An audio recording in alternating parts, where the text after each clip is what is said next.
So tell us a little bit about universal basic income. Sure. Go deeper. You gave us sort of a teaser in your talk. Why? Why did you come to that? How did you come to that? And why does it matter? Yes.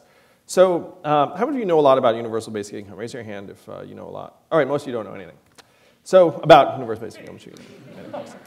So when I was reading various books about the future of work, automation, technology, a lot of them landed on universal basic income as a recommendation. And so I started digging into the history, and it turns out that this is an idea where everyone gets a certain amount of money, free and clear, no questions asked to meet your basic needs. So my plan, the Freedom Dividend, would give every American adult starting at age 18 $1,000 a month to do whatever you want. So you're all, I think, 18 or over. So you'd all just be getting $1,000 a month, and you would just be, in many of your cases, you'd just be applying it to school. But if you weren't here at Georgetown, you would still be getting the money, and you could do whatever you want. So this is an idea that was with the founding fathers. Thomas Paine was forward. He called it the Citizens Dividend. Martin Luther King championed this as a guaranteed minimum income the year before he was killed.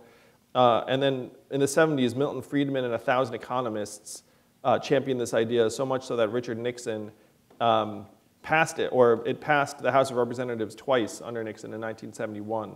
And there's one state today where they did pass a dividend where everyone in that state gets between $1,000 and $2,000 a year. And what state is that? Alaska. And how do they fund it? Oil. And what is the oil of the 21st century? Technology. And so what they're doing for Alaska with oil money, we're going to do for the rest of the country with technology money. They call it the oil check in Alaska. We're going to call this the tech check, and everyone's going to love the tech check. If you're a student at Georgetown, why does this matter to you right now? Well, if you're a student at Georgetown, you're mostly just stressed out about like what your summer internship's going to be, what your job after graduation is going to be. And I would suggest that even for you all, even though many of you are from like very, very strong backgrounds, $1,000 a month would actually be a difference maker for you too. Where if you were coming out of school, it'd be like, hey, if I had $1,000 a month, maybe it'd be more realistic for me to take that creative job or do something a little bit off the beaten path. And so if we had that Freedom Dividend in place, and if you're a freshman or sophomore here, if I become president, I'm going to try and make this real for you by the time you graduate. But your options do get increasingly constrained. And the perversion is that in some ways, the better you do in our meritocracy, the more you feel like you don't have a choice. Go deeper on that one. What do you mean by that? Well, I went to Exeter and Brown and Columbia for law school, and my friends and I did the same things in the same places. And then when I became an entrepreneur and started this failed company, my friends were advancing at these law firms. They're doing better and better, and they had fancy parties and birthday dinners I couldn't afford to go to, and it made me feel very, very small and bad about myself. So, I mean, it's just human nature. I mean, it's fine, whatever. So that's what I mean is that you naturally end up comparing yourself to a very rarefied peer group, and then you feel like you have to keep up with the Joneses. And so you've been going around the country. I've heard a lot of your talks about universal basic income and running for president. A large part of this is really you're pushing this narrative, this question of what's going to happen to jobs in the future. What's been the reaction? In Iowa and New Hampshire and places like that, they get it like this. Because if you're in a rural part of this country, you're just seeing the vitality leave, the people leave. You don't have any meaningful paths forward. Schools are consolidating because there's not enough kids. And so if I go there and I say, hey, have you noticed stores closing? They're like, heck yes. And many of you probably did not live in manufacturing communities, but Iowa was a manufacturing community and lost 40,000 manufacturing jobs.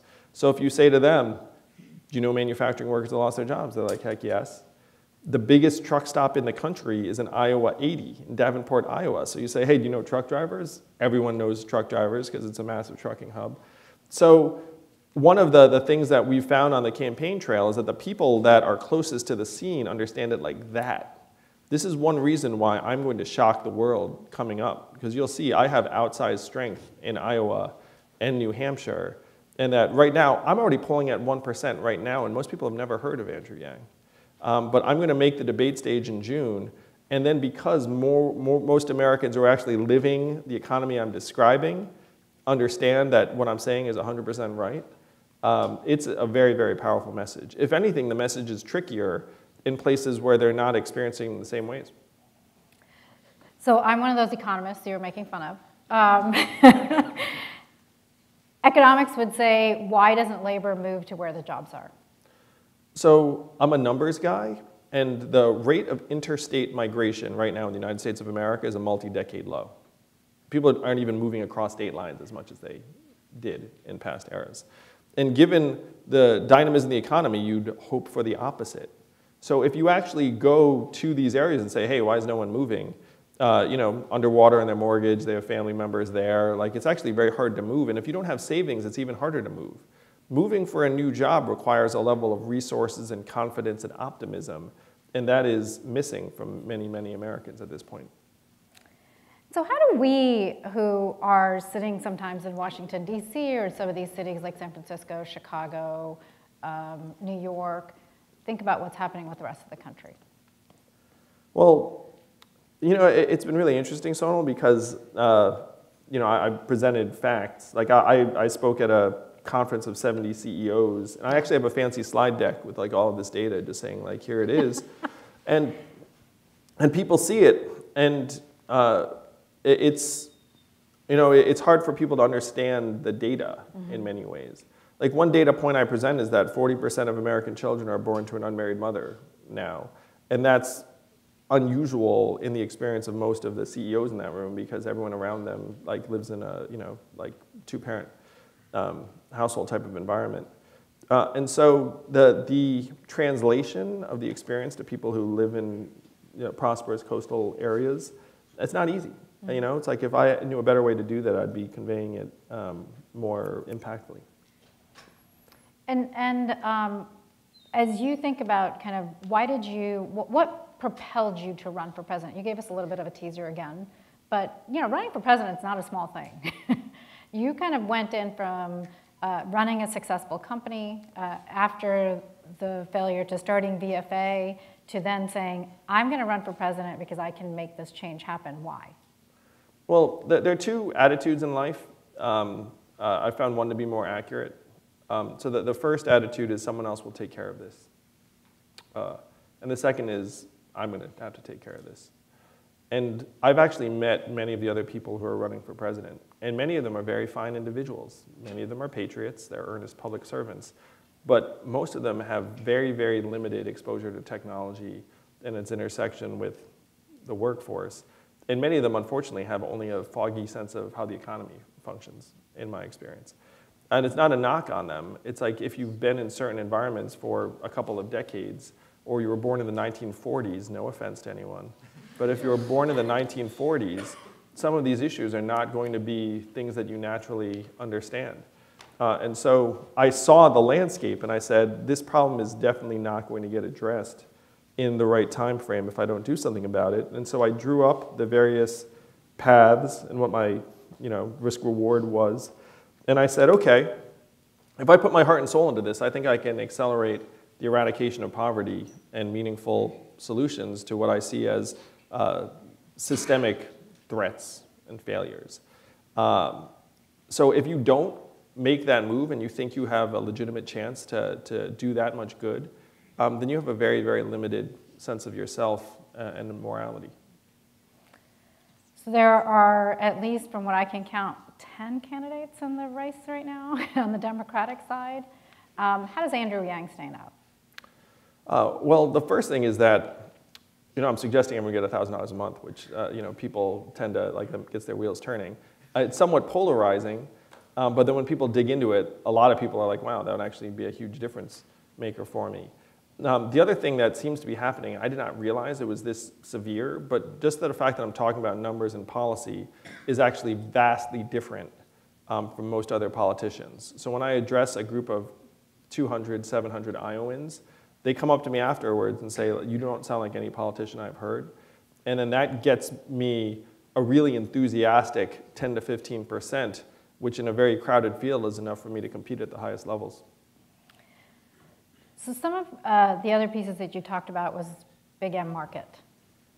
Yes. And you have policies that you think about in terms of the big end market, not just universal basic income, but you're thinking about how to think about the market differently. Give us a few of those ideas. Sure. So our political system at this point has been captured by huge corporate interests and moneyed interests. So the way you counteract that is you give every citizen 100 democracy dollars that can only be donated to a political campaign. And that would wash out the corporate money because $100 times even a minority of citizens is a much higher sum than all of the money that's being spent on lobbyists and the rest of it. So that one move ends up recapturing democracy and making it so that if someone like me appeals to 10,000 people, I get $1 million. Whereas right now, I have to appeal to 10,000 people and then go get the $1 million from some rich people. I mean, it's the real process. So if you can actually unify the money and the people, then you can fix democracy. You know, it's not that hard. The problem is going to be getting that passed because the corporate interests have spent billions of dollars locking up the system to their own benefit. So 100 democracy dollars. Per American adult per year, and that would do the trick. So every 18-year-old who can vote would get 100 democracy dollars? Yes, and then if you don't use it, you lose it, so it doesn't stack. So then towards the end of the year, all these politicians would be like, hey, like give to my campaign, and then you'd be like, you know, let's choose someone good. But that would still be an enormous victory. I would ban robocalling because, like, how are we getting harassed by robocalls? And you know, in like this day and age, like I used to like it when my phone rang. Now it's like, like you know, getting harassed. I would pay NCAA athletes because it's immoral that we have institutions benefiting the tune of millions of dollars and then say like, oh, you're getting an education. And then literally they're like video games with their face on it and they're scrounging for meal money. Like that's not cool. So there are a lot of things we can do that would right the wrongs that we can all see. And one of my friends, Eric Weinstein, said two things. First, he said that we never knew that capitalism was going to get eaten by its son, technology. Which is where we are now. But the second thing he said is that this economy is making liars of us all because you go around selling this growth model and then you tell people, frankly, people like you, it's like, hey, join me and then the growth model will be yours and the riches will be yours. But the growth model is breaking down right and left and no one's telling you this. It's true, one example is academia. It used to be that you'd get a PhD and then you'd like try and become a tenure track professor. And then now you're just in this postdoc purgatory. You're never going to be made a professor, and they're just going to keep you around for cheap labor forever. So they're making liars of these institutions. They're making liars of the law schools who are like, come on in, you'll have a secure career, and it turns out you won't. So there are things going on right now that are actually corruptive because it's in everyone's interest to keep the lies going. All right, guys, there's 2 mics up here. We're going to go to questions in just a second. So, well, there you go. I'm not even going to continue the questions because you have a line ready to go. Sure. Please, I'm going to ask one more question, but please keep your question to a question, which would be great. If you were going to make a comment, make it quickly, but ask a question. It needs to end with a question mark. That man has my first book. I already like him. I'm going to sign that thing, brother. Yes. So go ahead, please. And your name and what year you are would be great. Thank you. Yeah, so my name is Tim Palmieri. I'm a freshman in the business school, and I did read your book in one of our first year seminars. And I have a super quick question. How are we going to pay for the $1,000 a year, or like where does that come from? Sure. All right, so the headline cost of $1,000 a month for every adult in the country is $3 trillion a year. For context, the economy is $20 trillion, up $5 trillion in the last 12 years, and the federal budget's around $4 trillion. So $3 trillion sounds massive. But if you look at our current welfare spending, we spend, as you know, Sonal, a majority of the federal budget on 126 welfare programs and Social Security. Now, the plan is to make the Freedom Dividend opt-in, so we don't want to hurt anyone. Like people are relying on programs, excuse me. But if you opt in, you forego other benefits. And so it brings the cost down very, very fast because there are many Americans who are already getting more than $1,000 who then say pass on the Freedom Dividend, or they're getting $700, so it costs $300 if they opt in. So the real ticket is about $1.8 trillion. Still a lot of money. Now, the big change we need to make, who are going to be the winners from artificial intelligence, autonomous vehicles, robots, and the rest of it? The biggest tech companies, Amazon, Google, Facebook. And the trap we're in as a country is that those companies are great at not paying a lot of taxes. How many of you saw that Amazon paid no taxes last year despite having record profits? Netflix, same thing. Our income tax system is very, very poorly designed to capture revenue from multinational tech corporations. So what we have to do is we have to join every other industrialized economy in the world and implement a value-added tax that would give the American public a sliver of every Amazon transaction, every Google search, every robot truck mile. And because our economy is so vast now at $20 trillion, a value-added tax at even half the European level generates about $800 billion in new revenue. Now, this is when the magic happens. In a country where no one can pay their bills, what are they going to do with $1,000 a month if you put it in their hands? They're going to spend it. They're going to spend it on tutoring and food for their kids, the occasional night out, car repairs they've been putting off at the local hardware store, and that money is going to circulate into the economy. It's going to grow the consumer economy by 8 to 10%. It's going to create 2 million new jobs, and then we get back about $400 billion of that value in new tax receipts, because that's what happens when the economy grows. We're going to save $100 to $200 billion on things like incarceration, homelessness services, emergency room health care, and then we're going to be investing over $1 trillion in making our children and people healthier, better nourished, better educated, mentally healthier.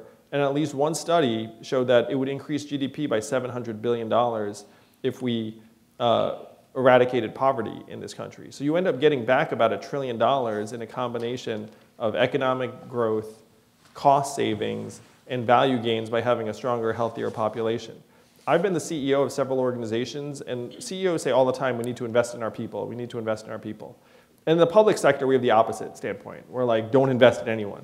Like, just try and spend as little as possible.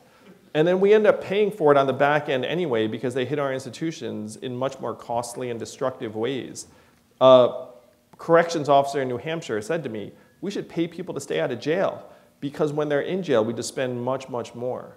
So this is a new way to help build a trickle-up economy from human beings and families and communities up that would actually work. But the way you pay for this is you need a new value-added tax that harnesses the gains from innovation and new technology.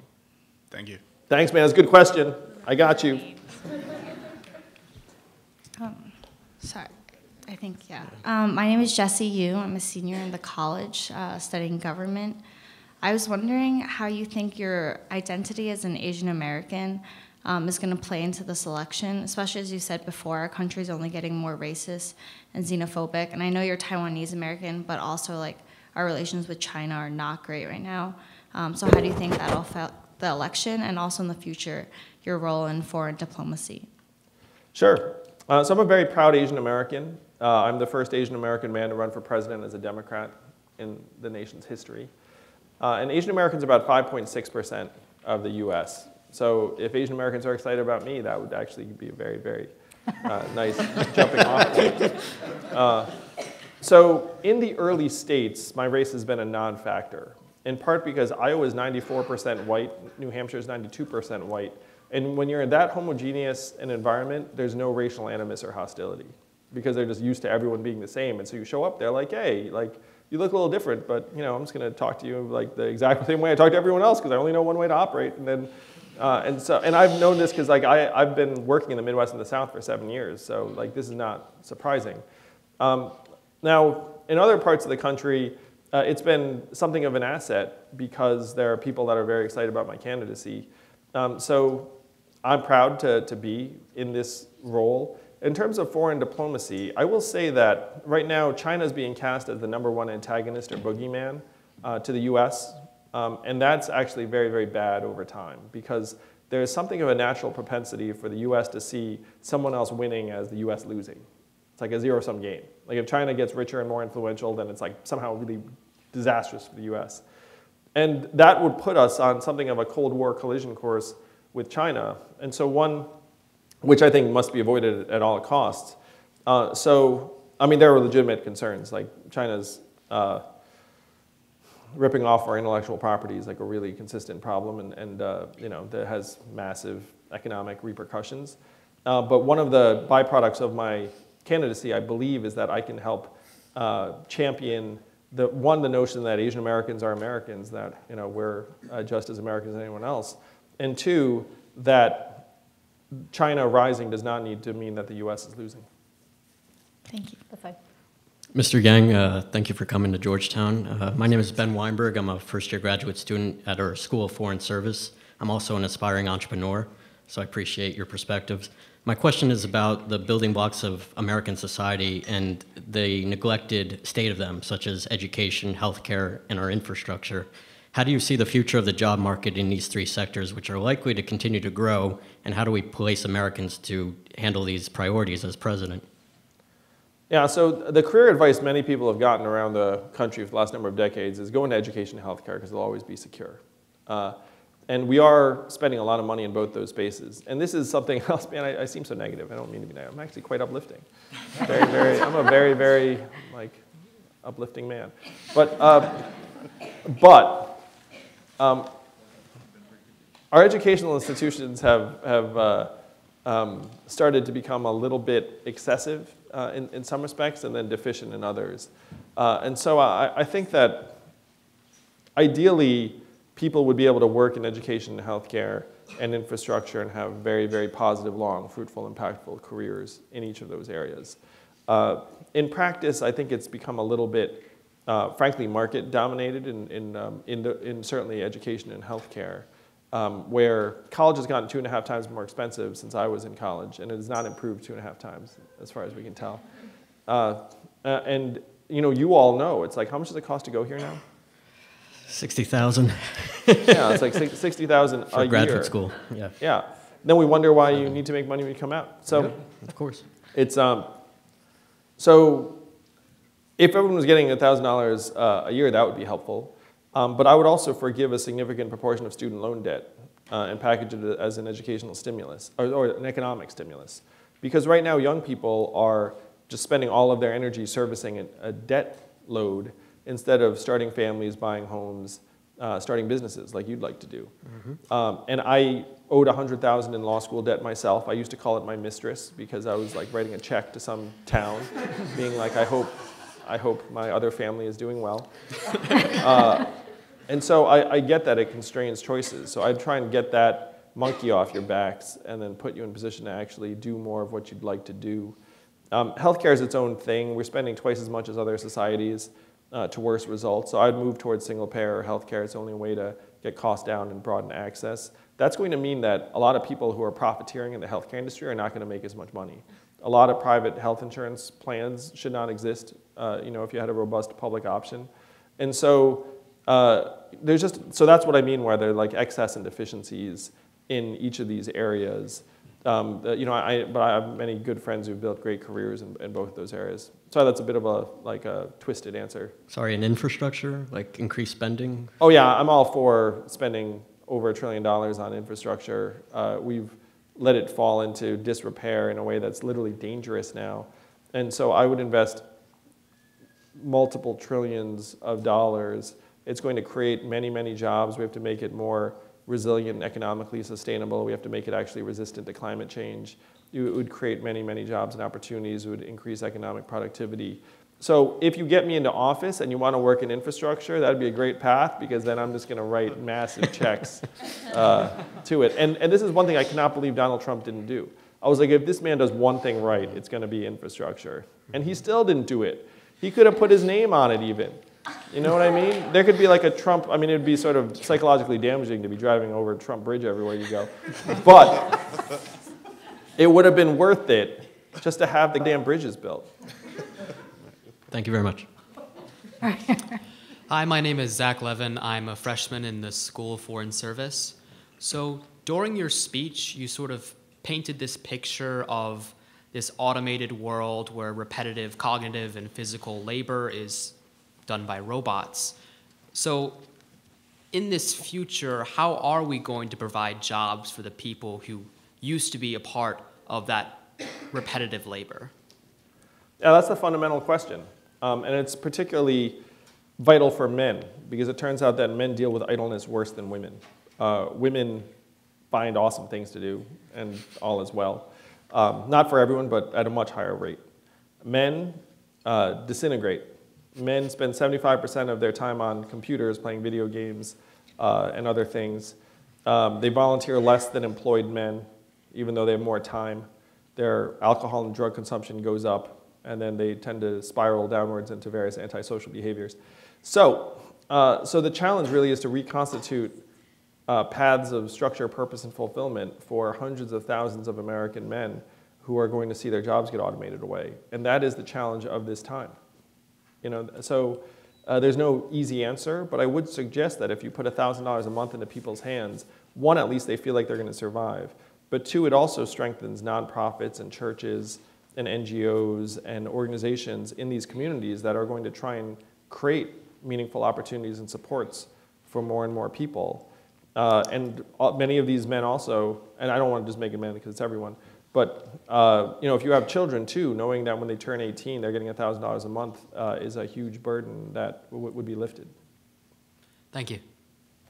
But it's a fundamental challenge, no easy answer. It's going to be like on for a long time. Hi, my name is Simon. I'm a proud 2015 Venture for America fellow. What's going on, Simon? I thought that was you. Yeah, it's good to see you. I thought there can't be two people that good looking. So now I'm here at Georgetown. I'm doing my MBA, and I'm in the School of Foreign Service, pursuing a master's as well. And I have a foreign policy question for you. So I'm wondering, since you're running for president, what do you think the appropriate role for the United States is in the global arena? Yeah, so I think our strength abroad reflects how we're doing here. And so we're not doing very well here.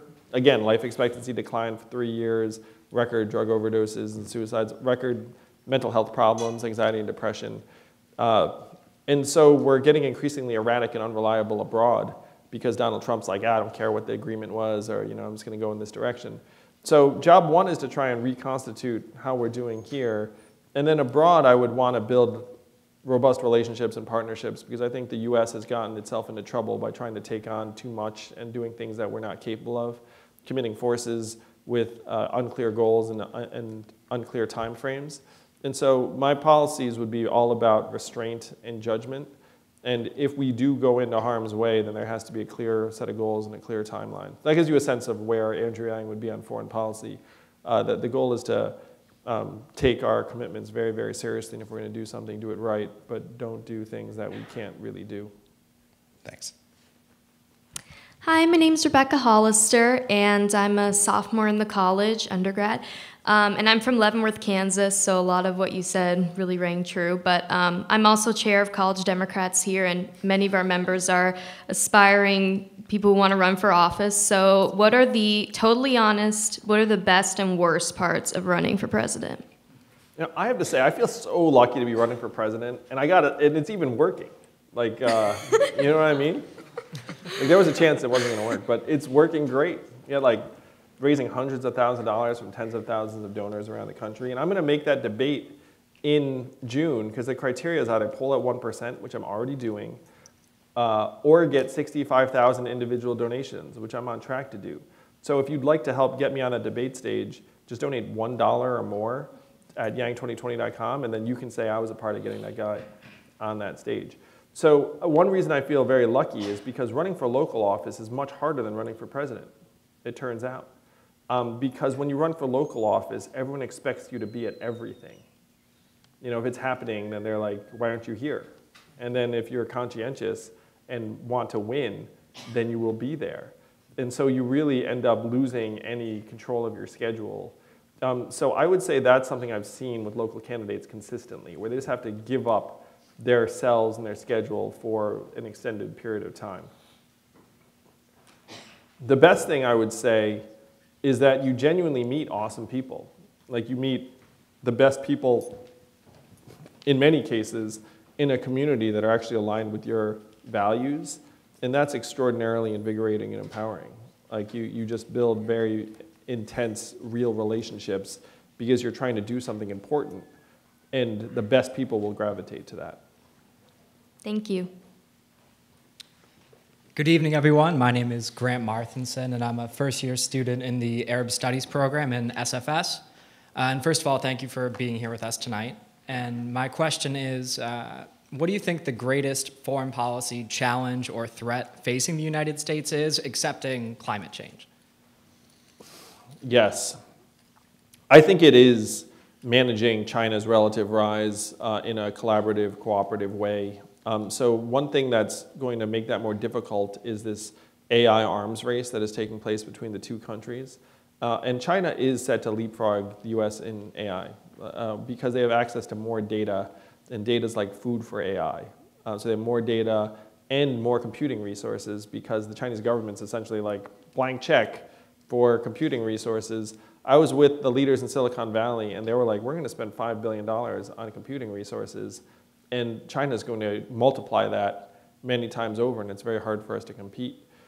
So I've said to the people in Silicon Valley, when I'm president, I will match China's resources and get us back to that level, not to try and quote unquote beat China, but just to make sure we can maintain a collaborative relationship, because it's much easier to collaborate if you're one of the leaders. So I think that that relationship is the most important issue moving forward, aside from climate change, which surpasses everything else in its relative importance. Thank you. Thank you. Hi, my name is Allison, and I'm a senior in the MSB. So you kind of pointed out the distributional problem caused by like the rise of AI and like tech conglomerate, but I was wondering how, in terms of your proposal to redistributing wealth, that you're assuming people is gonna use this $1,000 efficiently while they're just getting this with no hard work. So I was wondering why that would be a good solution.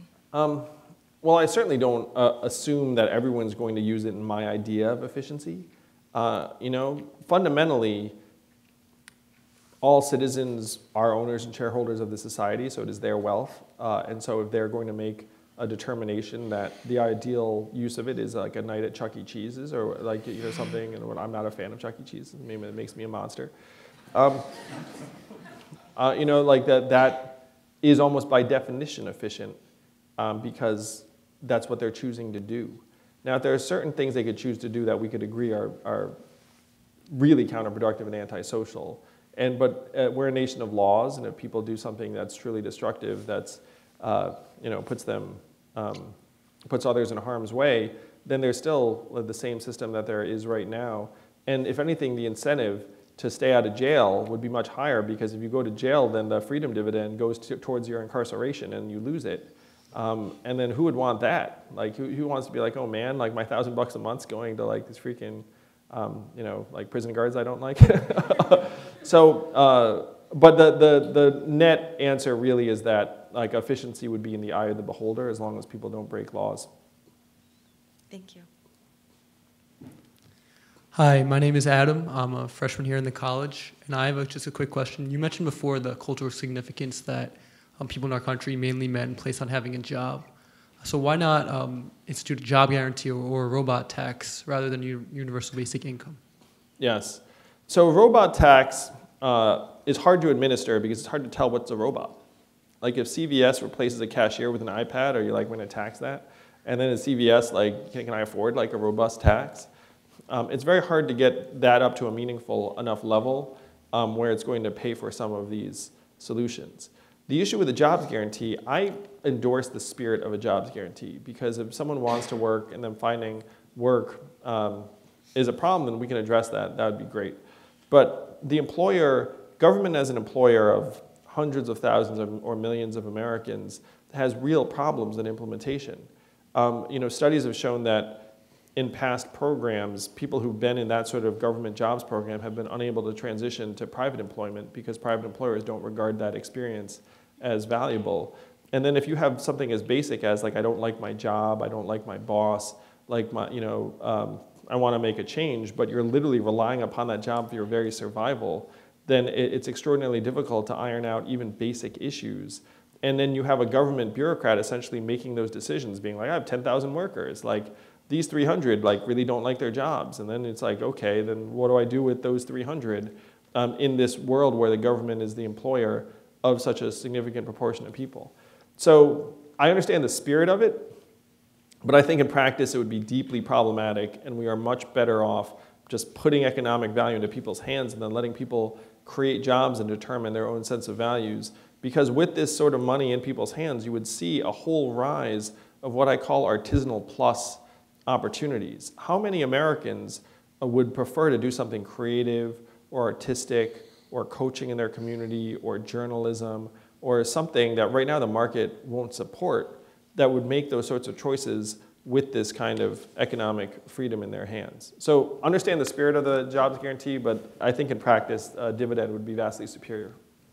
Thank you.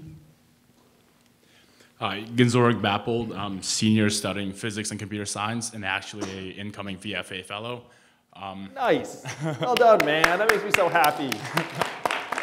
So I was wondering if you could go further into how we would have to rethink the way the economy works, because your answer earlier with the $100 for every citizen kind of sounds to me as a tech person as a way to stifle innovation in tech, because people would invest that money into candidates who would rather help the local economy rather than how tech would affect the whole country. Yeah. I wouldn't see democracy dollars as somehow anti-innovation, hopefully. It's a fairly stark depiction of what people would want.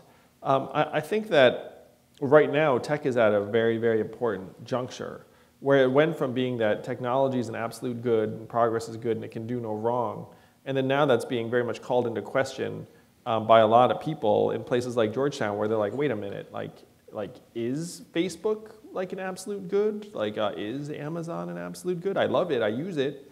Maybe you don't even love or use Facebook anymore, I don't know. But and so the threshold question in my mind in terms of democracy and tech is, how can tech be an unambiguous force for good and progress such that Americans would be really, really excited about it again? And that should be a challenge that tech leaders accept and embrace moving forward. So hopefully we can make it so those two things are not at odds. But if you're going to function in a democracy, I do think you have to try and win more people over to the fact that progress is good for them, not just good for certain people in certain places. And congrats on joining VFA, man. Do you know where you're going? No, not yet. The process starts in probably a month or so. Yeah, okay, well, enjoy this time. You're going to have a great time, man. All right, thank you. Have a great time. Thank you. Look at that. So before you go, can I ask you a follow-up question on that, which is, when you think about sort of the tech companies, the value model for them is selling your data.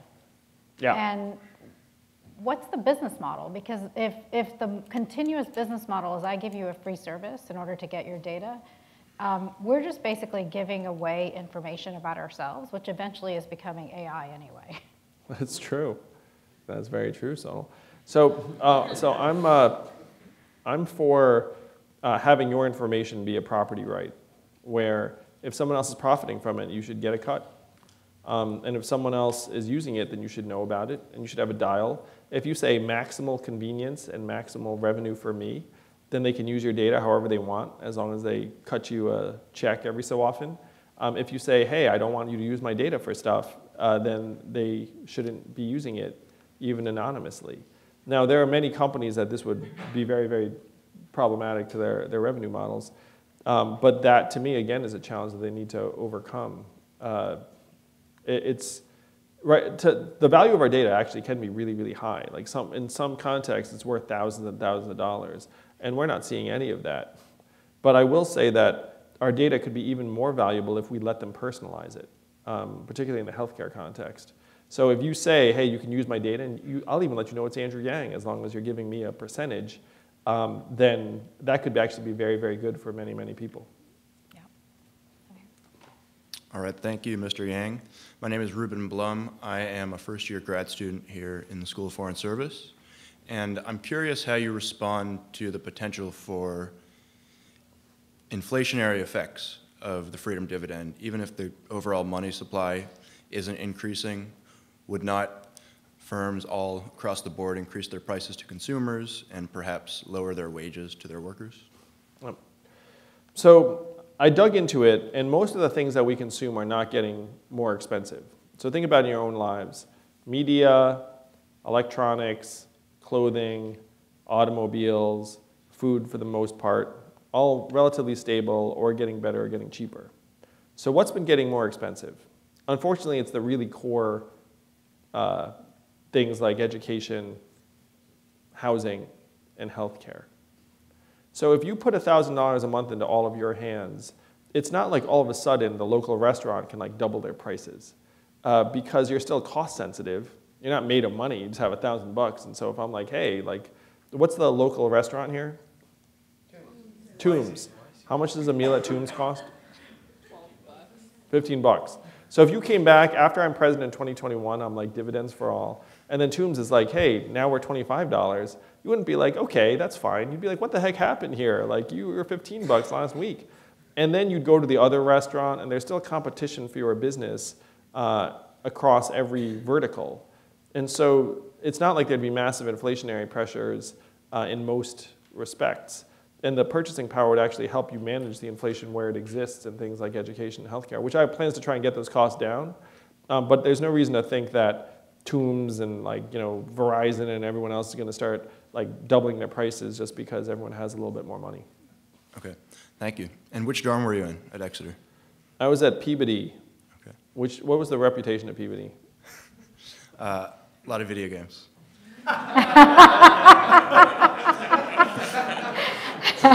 May have been different, but I was in Ewald, so our reputation wasn't vastly superior. Over here. Hi, I'm Roland, senior in SFS. I'm wondering what's your view on the future of social impact investing? And I know the idea is that the market side is supposed to take more social responsibility, and a lot of banking and PE firms have set up that arm. So who do you think should take the lead in that field, and is this going to be sustainable and effective? I'm a big fan of impact investing. I'm a big fan of double and triple bottom line. Right now, it's a very, very small proportion of overall investing, and it's very difficult to optimize for things, at the margins, where you have people who are driven by their financial incentives, and so you have a subset of people that can do very, very important work in the social investing space. I would love to see that work grow. But I do think that there are many, many problems that don't have a market-based solution. And it's hard for anyone to make a business out of it. So as one example, it's like, let's say I've scared you with the truckers a little bit. So you're like, oh, I'm going to try and do something about that. Like, what do you do with 500,000 displaced 50-year-old truckers? And if you try and create a business around that, it's very, very hard. Like, there's not really like a profit motivation. So we have to be honest about what the market can and can't do. There are things that the market is exceptional at. There are things that impact investing can solve for, but most of the major problems of this era, unfortunately, in my mind, are non-market-based problems. But I love it, and people who do good work, I mean, you're very excited about it. Okay, thanks. First of all, thank you for being here. My name is Diego Salinas. I'm from Puerto Rico, and I'm studying in the college government major. So we've talked about how the issue of technology and job displacement, but I wanted to take a second to focus in the environmental issues. So I know that the Green New Deal is something big right now, and from what I've seen, most of that plan is focusing on reducing or taxing US emissions. But what worries me is that the US's emissions are only 15% of the world's emissions. Yes. So how do we drive down the global emissions, and what kind of policies help promote technology that can kind of be dispersed around the world to reduce those global emissions? It's so true, man. I say the same thing. We're 15% of global emissions, so even if we were to go hog wild reducing emissions, we're probably just slowing the rate incrementally.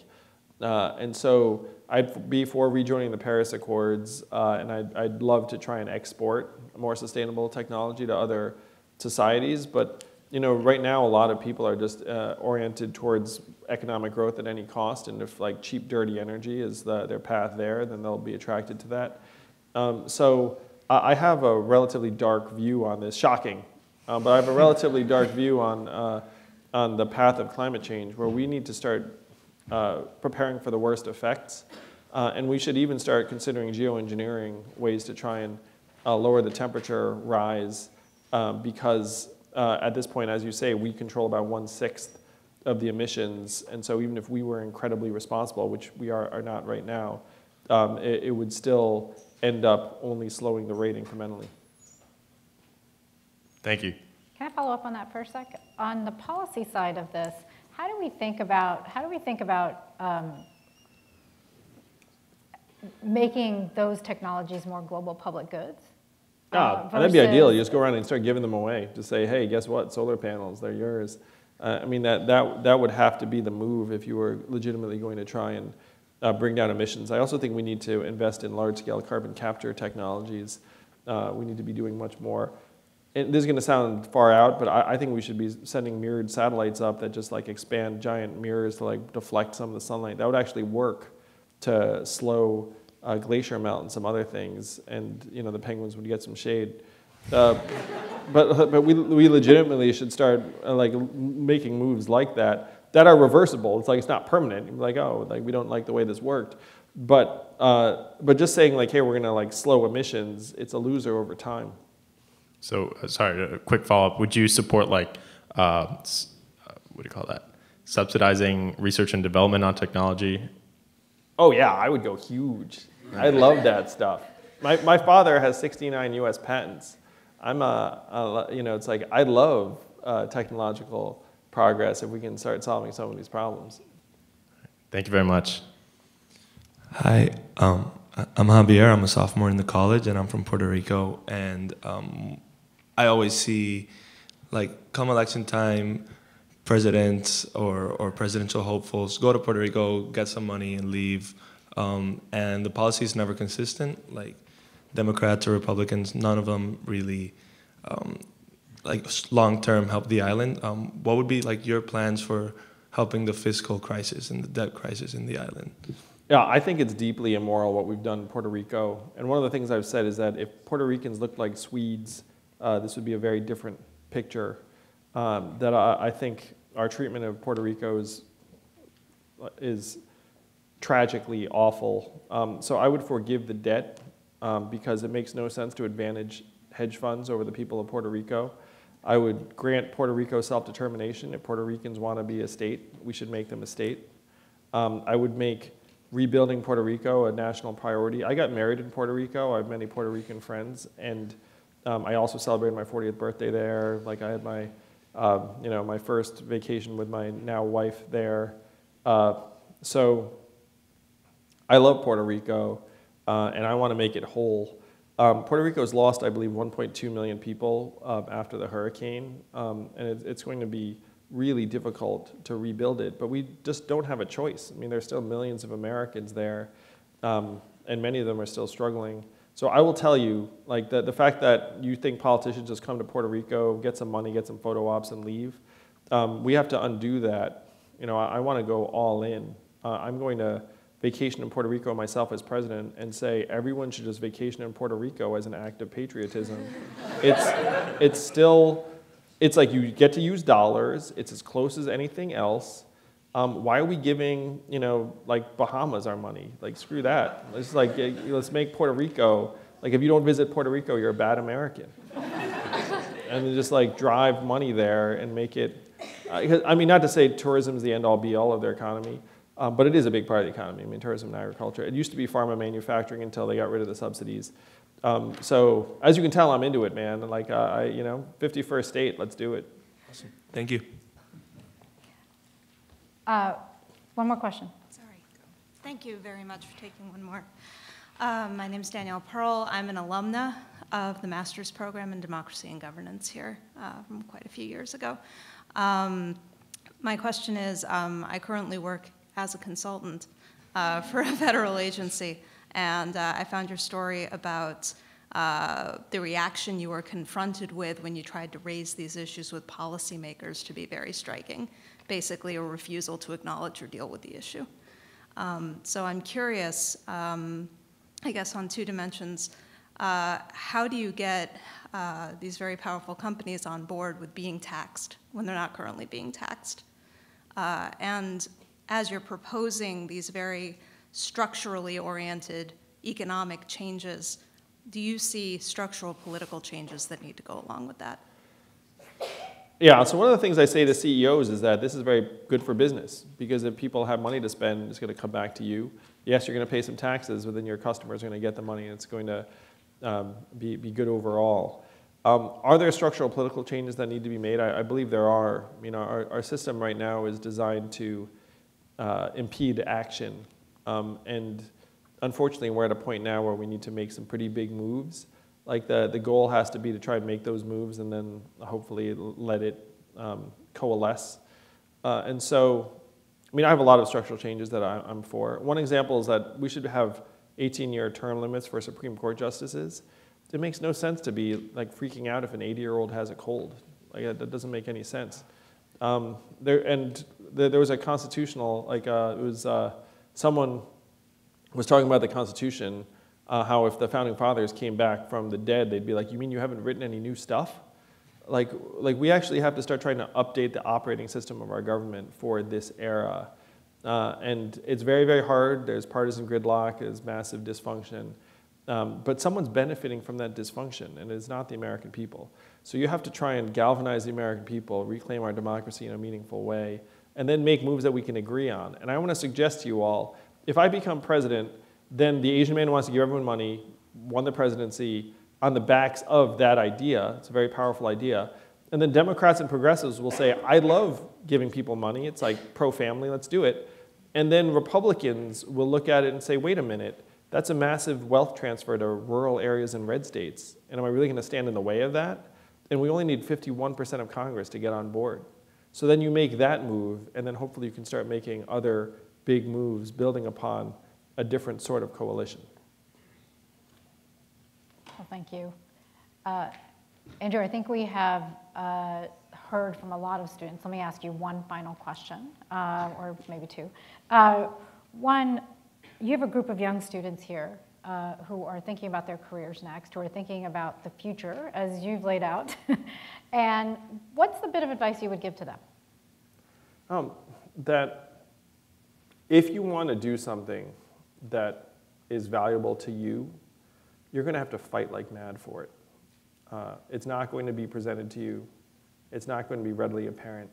You're going to have to earn it and fight for it and scratch and claw. And as soon as you come out of this place, even when you're in this place, people are going to try and take it away from you at every juncture. And if you want to hold on to it, then you're going to have to start developing that set of, like, hopefully a very small cadre of people that are like you. This is why I created Venture for America, because it's a very, very hard process to go through alone. But if you're willing to fight for it, I can guarantee you that you'll end up with the sort of career that you're actually proud of. And you'll also build different kinds of relationships because people will gravitate you just the same way the woman who asked about running for office. Everything I've done in my career, I've made whole new sets of friends because when you do something that's important to you, other people can sense it. So that's really it, is that you have to fight for it. It will not come to you at all easily. One final one after this. The challenges that we're looking at in the world are fairly large. Climate change, jobs, the future of work. We're going to go into various careers. What can we do to keep those pieces in front of mind, even when you are in the jobs that you go into? What are the things that you can do to keep pushing for that?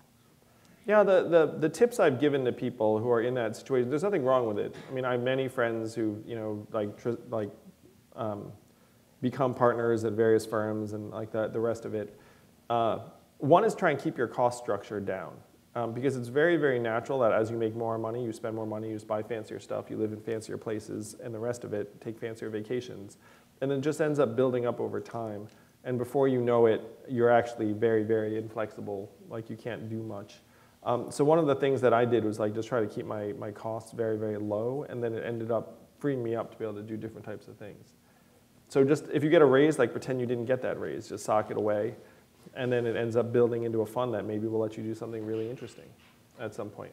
The second thing is trying to talk to people that are not in the same setting that you're in, because there really is a high level of institutionalization and groupthink that builds up. And so if you're talking to different kinds of people, it will keep you much more open and receptive to different kinds of paths and opportunities. Andrew Yang. Thank you all. Thank you. Thanks, guys. Thanks, Ryan. Thank you.